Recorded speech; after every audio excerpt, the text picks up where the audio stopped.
బ్రహ్మణోత్తమ మందభాగ్యుడనైన నేను ఇక్కడ బానిసలు విక్రయించుచున్నాడను.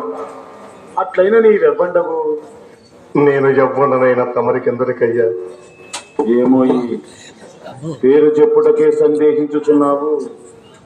ఈ కాంతను ఎక్కడైనా దొంగిలించితివా? అయ్యా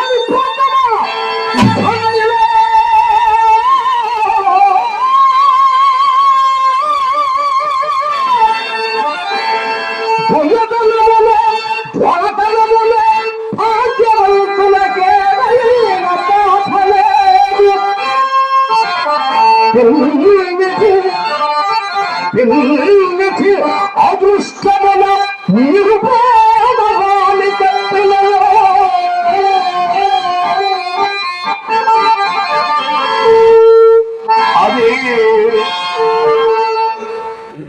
అదే దొంగ సుమ్మలటకు అబ్బురమ్మా.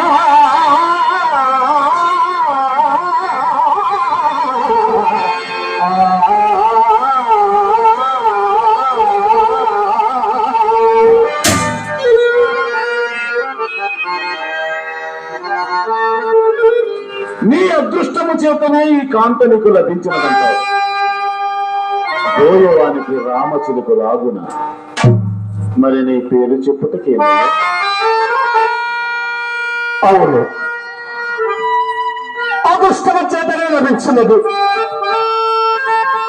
నేను హరిశ్చంద్రులను, ఏమన్నా భార్య చంద్రమతి. విశ్వామిత్రునికి అప్పు పడుతుంది అని అరచినది నీవేనతో? అవునయ్యా. తపోధనుడైన ఆ మునికి నీవెట్లు రుణపడితివి? నా రాజ్య సరస్వతికి ధారణమైనప్పుడు యజ్ఞమ ఇచ్చిన నన్ను ధనమయందుగా నిరూపించకపోవటం వలన ఇందుకు పత్రములు గాని సాక్ష్యములు గాని గలవా? సత్యశీలమే పత్రము, మా ఉభయుల చిత్తములే సాక్ష్యములు. ఓరి అమాయకుడ, పత్రములు సాక్ష్యములు లేని అప్పు కోసం నిక్షేపం లాంటి ఇల్లాలు నమ్ముకొనిచున్నావా? ఒక పని చేయి, నన్ను ఆ విశ్వామిత్రుడి దగ్గరకు తోడుకొనిపో. నీకు ఈ అప్పు ఇయ్యదగినది కాదు అని రాయి గుర్తి మరీ వాదిస్తాను. రానాయన ఆయన అక్కడ వాదిస్తాను. రానాయన.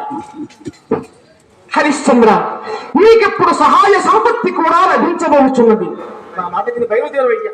అయ్యా రానాయన, మీరు కూడా అయ్యా, మీరు ఇరువురు ఆ బ్రాహ్మణులే కానీ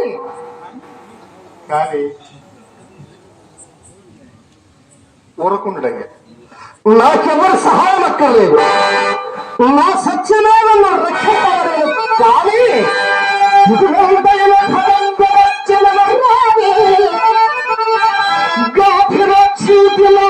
కష్టములు గచ్చలేయో.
నీవెంత సత్యసంధుడవైనను ధనము పట్ల కొంత చడలు విడువలను.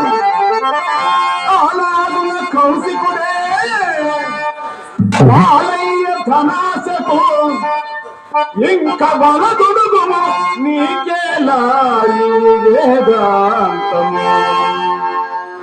పాలని పిల్లి గలదే పిల్లి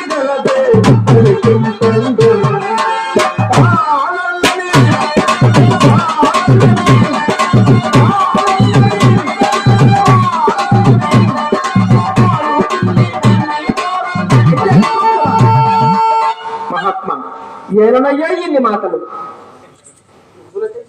సరే సరే, తీయని చెరుకు బాణగమ్మ నోట పోయి చుండ విషమని క్రొక్కువానికి ఎవరేమి చెప్పెదరు?